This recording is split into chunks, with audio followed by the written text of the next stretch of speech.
នៅលើភ្នំជីសូរមានប្រាសាទបុរាណមួយអ្វីត្បិតតែមានសភាពបាក់បែកភាគច្រើន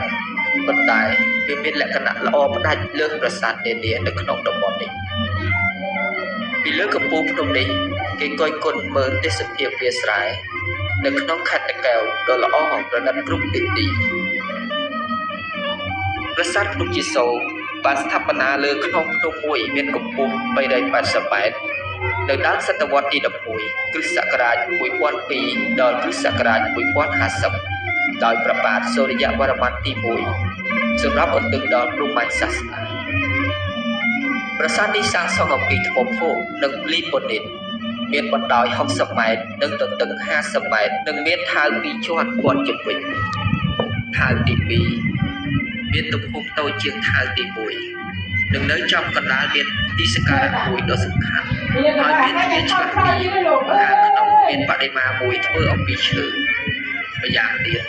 គេប្រទះឃើញក្បាច់ចម្លាក់យ៉ាងល្អប្រណិតនៅផ្តែរនិងសសរពេជ្រគេនិយមឡើងលើភ្នំជីសូរតាមជណ្ដើរថ្មខាងលិចដែលមានចំនួន390កាំហើយចុះតាមជណ្ដើរខាងត្បូងដែលមាន408កាំ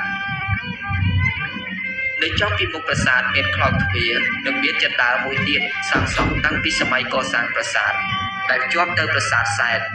និងប្រាសាទភូវាំងនិងទន្លេហ៊ូដែលជាបឹងកាលពីអតីតកាលដែលគេចាត់ទុកជាបឹងដ៏ពិសិដ្ឋ